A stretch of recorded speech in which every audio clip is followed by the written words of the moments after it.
Salut à toutes et à tous, c'est Vic, j'espère que vous allez bien et bienvenue dans cette nouvelle review d'animé en Blu-ray. Aujourd'hui, on va parler d'une licence, enfin d'une série, d'un manga aussi qui est incroyable, d'ailleurs je vous le recommande vivement. On va parler de Vinland Saga disponible chez Kazé en Blu-ray. Alors, on va entrer d'emblée dans le jeu. Il existe effectivement 3 versions de Vinland Saga en vidéo.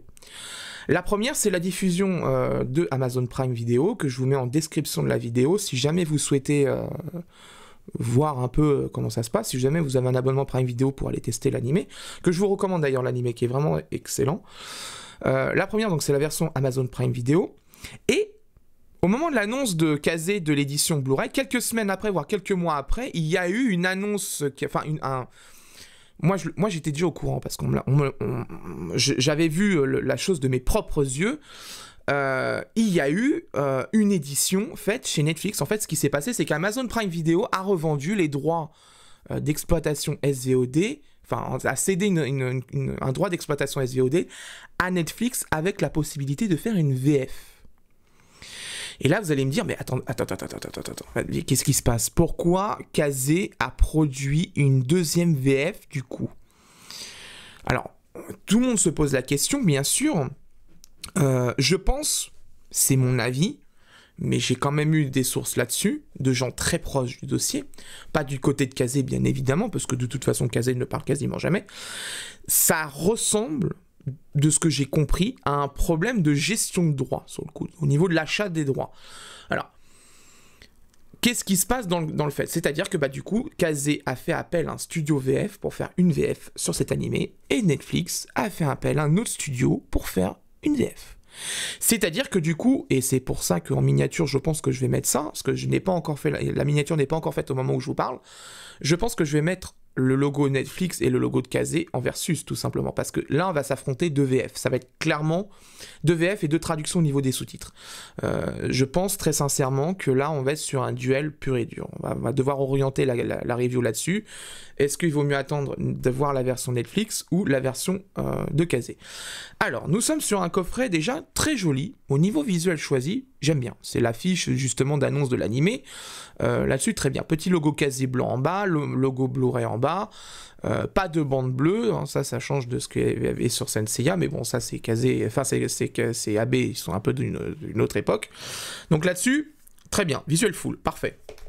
La tranche, logo Vinland Saga, pas de problème, etc. Derrière, la phrase d'accroche, le petit speech, on remarque tout de suite que du coup, il y a un livret de 100 pages qui est intégré à l'intérieur, avec des interviews, on ira voir de toute façon. Une petite bande avec l'ABCD de la série en interne, donc vraiment la langue en interne. Les mentions au niveau les mentions techniques, 24 épisodes, 589 minutes, 16 neuvième 1080p, VOVS stéréo, sous-titres français. Alors, on va ouvrir le coffret et on va commencer par quelque chose qui, d'emblée, moi je trouve plutôt sympa. On va virer le flyer Crunchyroll parce qu'on s'en fout. Les visuels à l'arrière sont plutôt beaux. Moi là-dessus je trouve plutôt bien avec la petite séparation. C'est vrai que là par contre la séparation a une utilité. C'est vraiment pour affronter, parce qu'en plus on voit que le décor n'est pas le même, donc ils sont pas pris au même endroit, ils sont pas réellement en face. Donc là ça sépare vraiment pour un peu souligner l'affrontement, etc. À l'intérieur, et là on rentre dans les trucs qui me plaisent pas. Voilà. Ça, c'est quelque chose que j'ai noté sur Dr Stone, sur Senseiya aussi. Il est bon de prolonger le visuel sur la bande.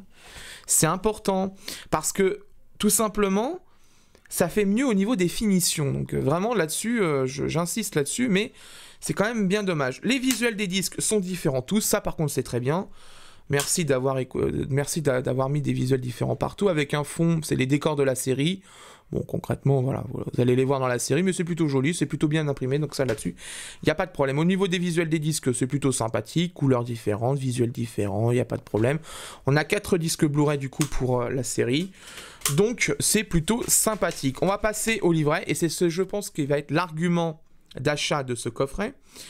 Le livret. Alors, le livret, c'est une mine d'informations, parce que tout simplement, déjà, bien évidemment, Vous avez la première page avec un magnifique visuel de l'animé qui est très joli.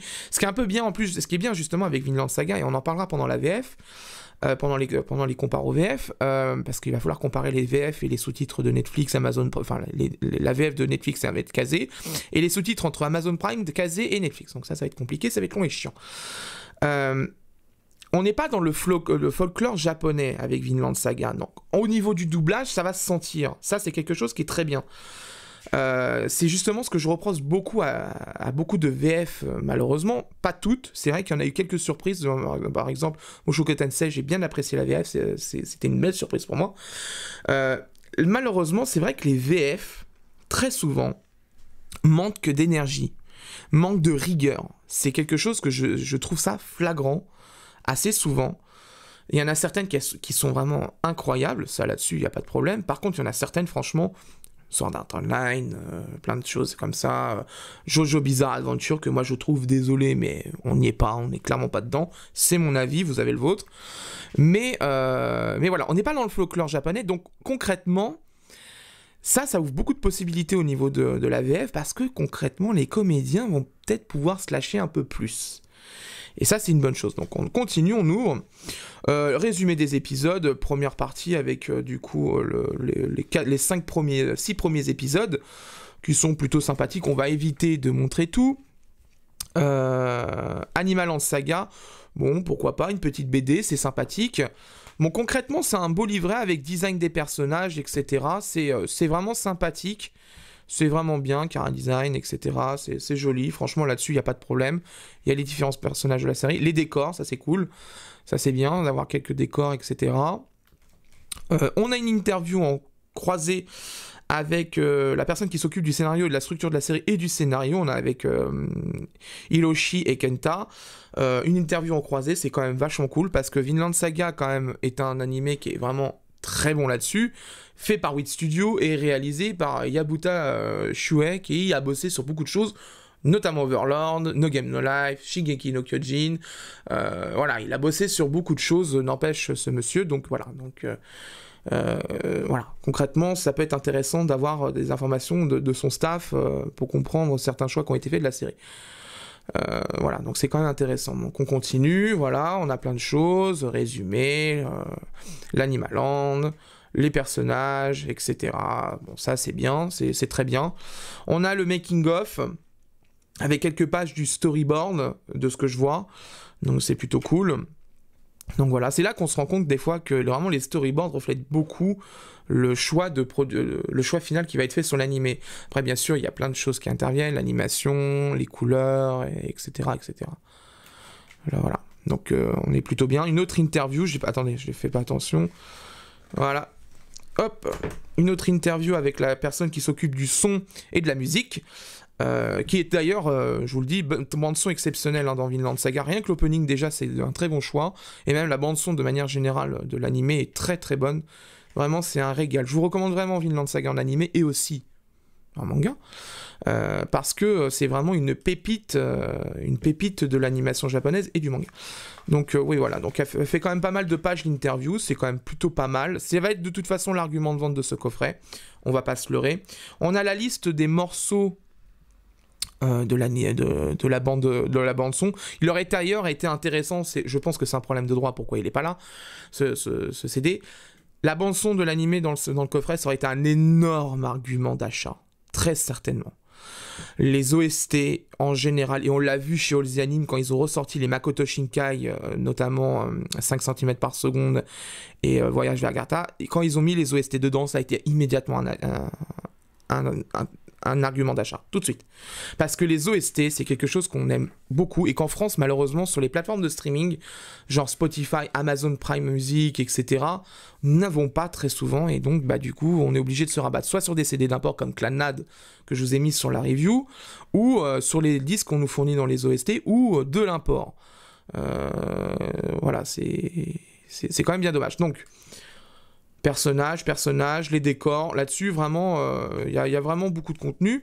On a encore une interview de l'auteur de Vinland Saga, donc ça, c'est très intéressant, par contre, voilà. Et on a une interview du rédacteur en chef du magazine Aftermoon. Ça aussi, c'est intéressant, parce que tout simplement, on va apprendre des choses très intéressantes là-dedans. C'est des choses qui ne se trouvent pas comme ça à un coin de rue, hein, dans un site obscur, mon cul. Non, là, c'est là-dedans, donc au moins, c'est bien. Donc c'est un bon argument pour l'achat de ce coffret. Après, voilà, il n'y a pas que ça qui va faire argument d'achat, c'est la qualité vidéo et la qualité de la VF et du son et de la traduction aussi, bien sûr. Ce qu'on l'a vu sur Babylone, Kazé n'a pas fait les bons choix sur certains moments, et ça, c'est quand même bien dommage. Donc voilà, donc encore une interview avec le réalisateur, le design personnage et le producteur de l'animation. Donc là, vraiment, on va apprendre beaucoup de choses. Parce que Shuei a beaucoup de choses en général à dire sur ses œuvres. Il a bossé sur beaucoup de choses très importantes, notamment Shingeki no Kyojin, qui était l'un des titres de Wit Studio aussi. Donc voilà. D'ailleurs, le réalisateur va être conservé pour la saison 2 de Vinland Saga, qui va partir chez Mappa, normalement, de mémoire, si j'avais bien suivi. Mais le réalisateur sera le même. Bon, au moins, c'est bien. Donc voilà, donc une interview en croisée, c'est quand même très agréable. Vous allez apprendre des choses dedans, de toute façon. Donc voilà, donc c'est quand même vachement cool. Les 3 aspects de Vinland Saga ne pas manquer, donc voilà, la fin de chaque épisode, les dessins, l'architecture, les décors, plein de choses qui sont à regarder vraiment attentivement sur cet animé. Vraiment, c'est une pépite. Et puis là, vous voyez, voilà, ça c'est des visuels, franchement, j'aurais bien voulu voir hein, quand même. Hein. Sur le Digipack, j'aurais bien voulu voir ça quand même. Hein. Ça, c'est très joli. Hein. C'est vraiment très joli. Hein. Vraiment, Vinland Saga en animé, c'est une pépite. Il faut absolument le voir. On va essayer le visuel du Blu-ray d'ailleurs. Donc voilà. Donc on a la carte aussi avec les différents lieux où se passe l'animé, etc. Donc voilà, concrètement, voilà, c'est quand même intéressant hein, là-dessus. Ce livret est rempli d'informations. On a le staff. On a le cast ici en japonais. On a le package staff, ouais. Donc ouais, bon, ils ont pas mis le staff français peut-être derrière. Non, bon, tant pis. Bon, c'est pas grave. Bon, par contre, il y a un truc qui m'embête encore un peu, bien sûr. On est sur un coffret qui malheureusement, enfin sur une série qui malheureusement va être disponible sur Netflix. Les coffrets Blu-ray, quand une série est disponible sur Netflix, il faut que ça soit impeccable au niveau finition. Et moi, je le répète encore une fois, quand on a un digipack comme ça, faites comme sur d'autres séries, genre My Hero Academia, mettez des fourreaux rigides, s'il vous plaît. J'ai eu de la chance sur ce coup-là, le coffret est arrivé impeccable, pour une fois, parce que franchement, très sincèrement, ces derniers temps, j'ai eu la totale, hein, au niveau coffret saccagé. Ah non, j'ai rien dit, ah non, j'ai rien dit, j'ai rien dit. Il a quelques petites, zigouigouis, je sais pas ce que c'est, quelques petites marques, là, ici. J'en sais rien. Pourtant, il était protégé, hein, c'est ça le pire, mais bon, ça, c'est un classique, ça. Donc voilà, donc on va aller regarder la série. Ça va prendre beaucoup de temps. Au moment où je vous écris cette review, on est le 20 septembre. Enfin, au moment où je tourne cet unboxing, on est le 20 septembre. C'est quasiment impossible que je sors vraiment une semaine. J'ai 3 traductions à comparer. J'ai 2 VF à comparer. J'ai 3 qualités vidéo à comparer. Et je vais devoir vérifier si le master qui est présent sur ce Blu-ray, c'est le Blu-ray japonais ou pas. Donc il va falloir que je trouve des screen captures au Japon, sur des blogs japonais qui screen cap, vraiment qui font des captures d'écran du Blu-ray japonais pour que je puisse m'en servir comme comparo et point de référence. Il faut que je compare les masters utilisés sur Amazon Prime et sur Netflix. C'est très compliqué. C'est encore plus long que Violet Evergarden, c'est pour vous dire. Parce que là, j'ai 3 intervenants sur cette série. Et vraiment, dites-le moi d'ailleurs en commentaire, là, avant qu'on passe sur la partie technique. Parce que moi, il y a le montage, hein, je vais faire une ellipse. Mais dites-moi dans les commentaires ce que vous pensez d'ailleurs du choix de Amazon d'avoir revendu les droits de Vinland Saga à Netflix et à Kazé. Et qui produisent 2 VF dans leur coin. Parce qu'au final, moi, je me mets 30 secondes à la place des comédiens, parce que je crois que de mémoire, c'est Timeline Factory qui s'en occupait de cette série, chez Kazé, et c'est Dubbing Brothers qui s'en occupait côté Netflix. Je me mets à la place des comédiens de Kazé, que Kazé ont eu chez Timeline Factory. Ils doivent être quand même mal à l'aise, très sincèrement. Et je prends ce ton grave, parce que je me dis quand même, il y a quand même quelque chose qui s'est pas bien passé sur cette série. Il y a un problème de gestion de droit. Clairement, il y a quelque chose qui s'est passé. Moi, j'ai jamais vu ça, hein, personnellement. J'ai jamais vu une licence qui appartenait à une plateforme de VOD, vendue à un éditeur physique pour qu'il le sorte en Blu-ray et fasse une VF, et le revendu juste derrière en scred à Netflix pour qu'il fasse une VF et une sortie. J'ai jamais vu ça. Très sincèrement, j'ai jamais vu ça. Donc vraiment, vous me direz dans les commentaires ce que vous en pensez avant de partir sur la review technique. J'aimerais bien vous lire pendant que vous regardez la review, vos réactions, mais très sincèrement, personnellement, moi je trouve quand même que c'est un beau gâchis d'argent et de temps. Bref, on va partir sur la review technique. Pour vous, ça sera dans quelques jours, pendant quelques secondes. Pour moi, ça sera dans de longs jours, bien sûr. A tout de suite. Bien, après avoir eu le Blu-ray, je peux vous donner mon avis. Mais avant de parler de la qualité de ce Blu-ray, on va parler des masters vidéo qui existent pour Vinland Saga, et vous allez voir, il y a de quoi dire. Il existe 3 masters vidéo pour Vinland Saga. Le premier, c'est le Master TV diffusé sur NHK Général, qui est une version censurée et avec le filtre anti-épileptique. Le second est le Master Web, que Amazon a diffusé pendant sa diffusion sur sa plateforme, mais toujours basé sur le Master TV, mais sans censure. Et le troisième est le Master Blu-ray, qui a été fait après la production du Master TV, qui corrige quelques détails, retire le filtre anti-épilepsie et surtout, bien évidemment, retire totalement la censure. Au niveau des masters, Amazon, Netflix et Kazé ont le même master, c'est-à-dire le deuxième, celui de Amazon Prime Video. Pour Netflix et Prime Video, je veux bien comprendre. Par contre, pour Kazé, encore une fois, c'est comme pour Dr. Stone, incompréhensible. Le point de repère pour savoir si c'est le master Blu-ray ou pas, c'est dans l'opening. Il y a un passage très précis avec un filtre anti-épilepsie que je vous mets d'ailleurs à l'image qui a été déposé. Il a disparu sur le master Blu-ray et comme vous pouvez le voir, bah bien sûr, ça fait bizarre. C'est le point de repère. On le voit tout de suite du coup si c'est un master TV ou web ou le master Blu-ray grâce à ce passage très précis. Maintenant, on passe aux spécifications techniques. Sa définition est en 1920 par 1080, FPS de 23,976, une compression en H264 et un débit vidéo qui avoisine les 30 mégabits par seconde. Pour prendre en comparaison, Amazon étant à 4 mégabits par seconde en moyenne et Netflix guère mieux en réalité. Sur ce point, Kazé a un énorme avantage. Les capacités du Blu-ray permettent de mettre beaucoup de débit vidéo et s'en résulte bien évidemment d'une écrasante victoire sur la compression vidéo. Prime Video et Netflix sont en net retrait.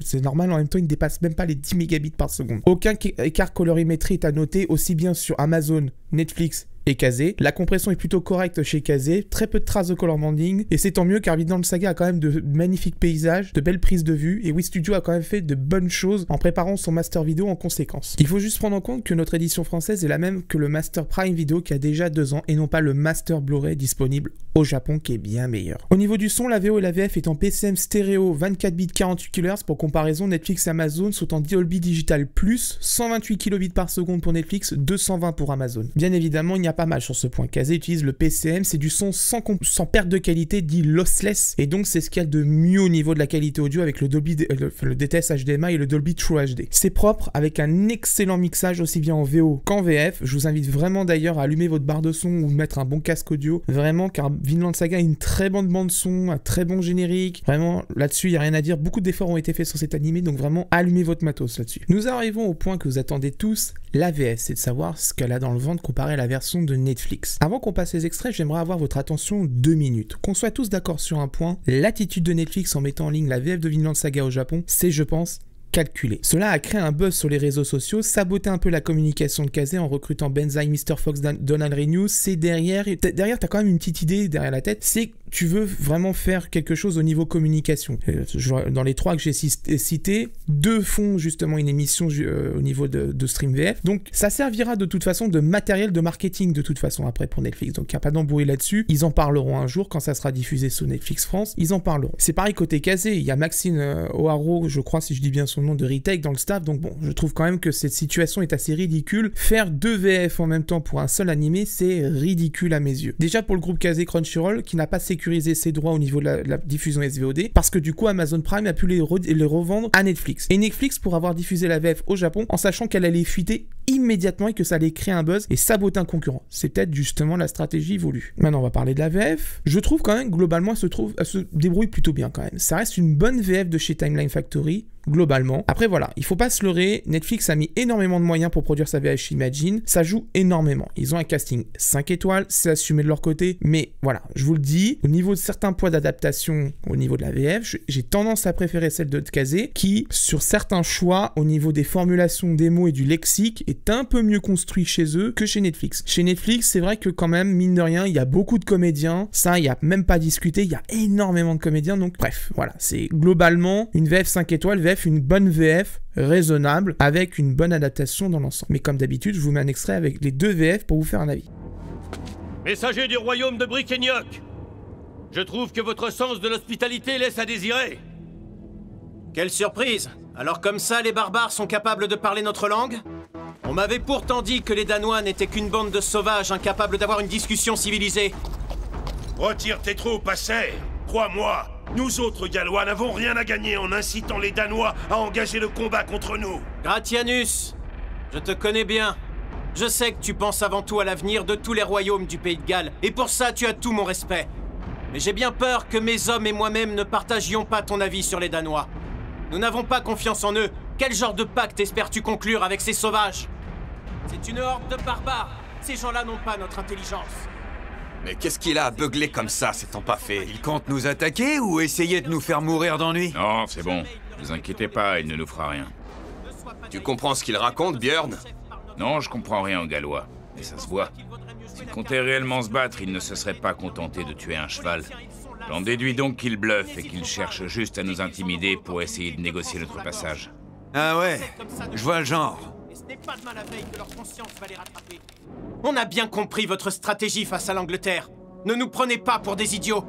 En 10 ans d'affrontements directs, vous avez signé l'armistice par 3 fois. Et par 3 fois, vous l'avez honteusement rompu. N'allez pas croire que nous sommes aussi naïfs que les Anglais. Nous capturerons votre prince et il nous servira de bouclier.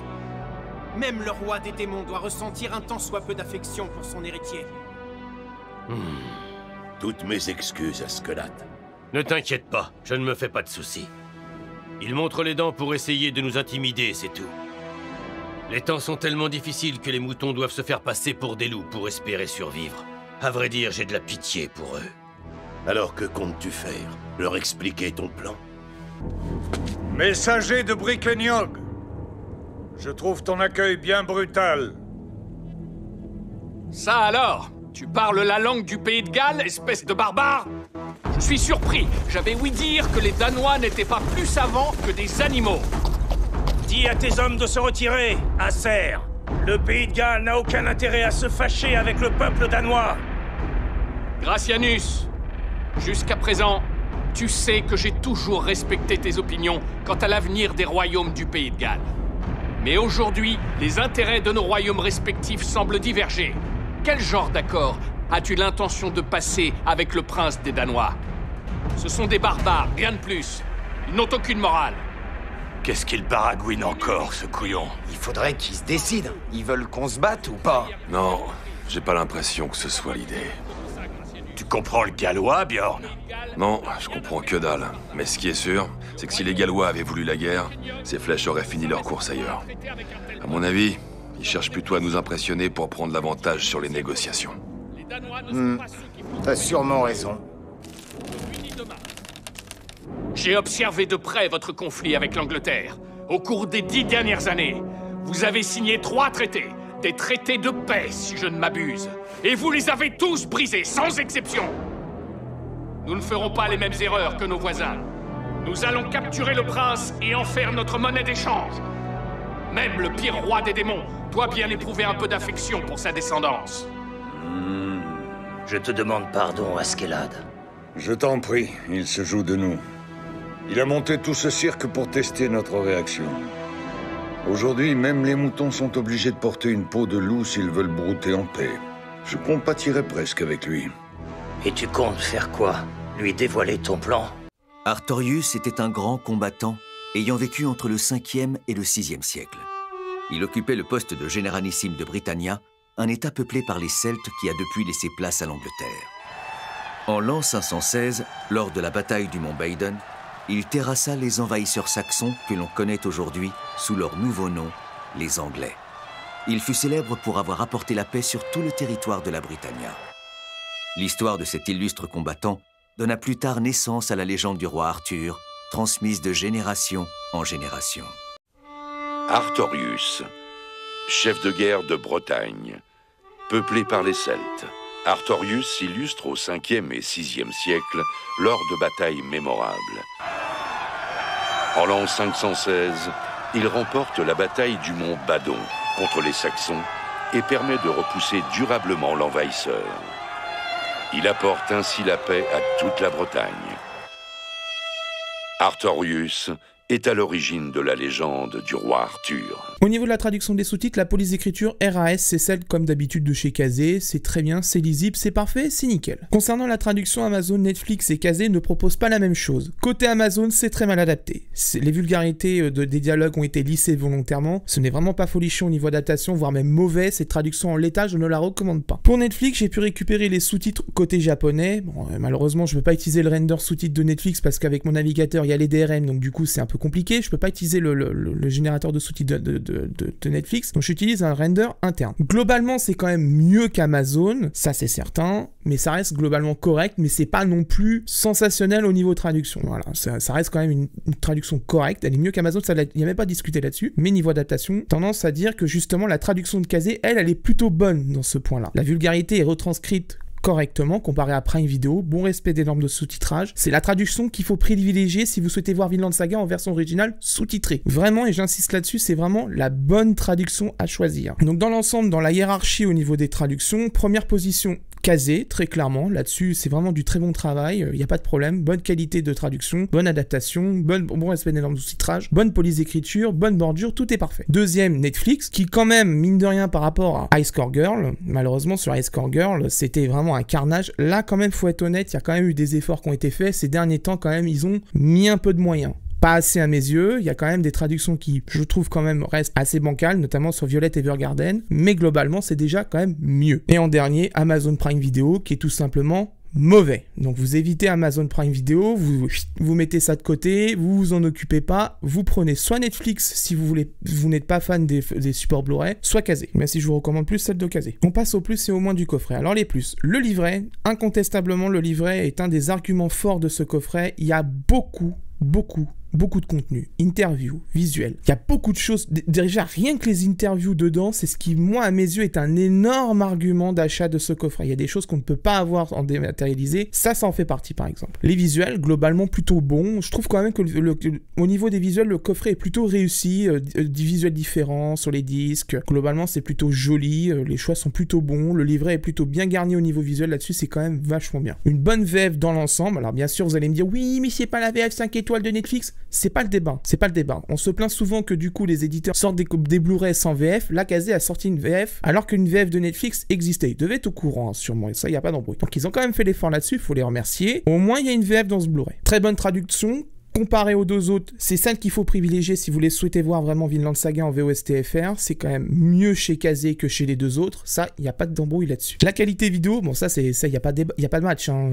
30 mégabits VS, 4 mégabits chez Amazon et à peine 10 chez Netflix. Malheureusement, ça, il n'y a même pas photo. Hein. Kazé compresse beaucoup mieux ses vidéos parce qu'ils ont la place sur le Blu-ray et que la technologie le permet. Ça là-dessus, voilà. On passe au moins, mais avec un Master Prime Video, et c'est là que ça me fait chier, c'est qu'on a une très bonne qualité d'encodage globalement, mais malheureusement entaché par l'utilisation du Master Prime Video. Après, je sais pas si c'est parce que c'est imposé par Prime Video ou par l'ayant droit japonais. Un four au soupe pour du Digipack, ça je l'ai déjà dit, je le répète 500 fois, faites ce que vous avez fait Kazé sur Miss Kobayashi, utilisez des boîtiers plastiques si vous faites des fours aux soupes. Les Digipacks, ce n'est pas adapté pour ces trucs-là, c'est chiant parce que ça s'écrase, ça se corne, ce n'est pas solide, ça manque de rigidité et au final, le coffret se tord dans le transport et il arrive endommagé. Et en moins, je vais omettre, et bien évidemment, vous allez me dire j'abuse, mais là, je suis désolé, je vais le dire, la situation absurde des deux VF. Je suis désolé, mais quand même là-dessus, c'est à mes yeux une perte de temps, d'argent, de moyens, de ce que vous voulez, tout ça parce que quelqu'un dans un bureau n'a pas été capable de sécuriser les droits sur une série. C'est quand même dingue. Je n'ai jamais vu ça de ma vie, très sincèrement, qu'un éditeur physique à une plateforme qui appartient à une plateforme de SVOD, Crunchyroll, qui est quand même leader dans ce secteur pour l'animation japonaise, se fasse doubler par Netflix parce qu'Amazon Prime Video a vu sûrement une faille dans le contrat qu'ils ont signé et avoir une deuxième VF en concurrence et qu'en plus, elle fuit au Japon pour créer le buzz, etc.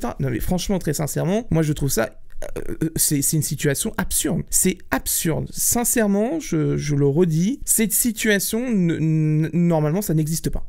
Voilà. C'est très clair là-dessus. Normalement, on a des bonnes personnes qui contrôlent les droits, qui empêchent ce genre de choses d'arriver, et il y aurait eu qu'une seule VF. Bref, en tout cas, au moins on aurait eu une des plus grandes reviews de la chaîne au niveau complexité, c'est celle-là. Je pense que vous avez toutes les cartes en main pour vous faire votre propre avis. N'hésitez pas à me dire ce que vous comptez faire dans les commentaires. Achetez cette édition Blu-ray ou alors attendre la version de Netflix qui va sortir dans l'année. Mais par pitié, et je vous le dis sincèrement, n'allez pas voir cette version chez Prime Video. Ne regardez pas Vinland Saga chez Prime Video. Le travail fait là-bas n'est pas bon, ni en vidéo, ni en traduction. Et il n'y a pas de VF. Donc en gros, concrètement, elle n'a aucun intérêt cette édition. Si vous souhaitez acquérir ce coffret, je vous ai mis dans la description un lien Amazon. C'est un lien affilié qui me permet de retoucher une petite commission et ça permet de soutenir les reviews à long terme. Je vous le dis sincèrement, ce coffret quand même à mes yeux vaut le coup. Déjà rien que pour le livret au niveau des interviews, moi à mes yeux ça vaut le coup. C'est des informations qui sont quand même très utiles. Donc quand même je vous le recommande en achat. Voilà, c'est la fin de cette review. J'espère qu'elle vous a plu. Je pense que vous allez être d'accord avec moi. Cette review de Vinland Saga était longue,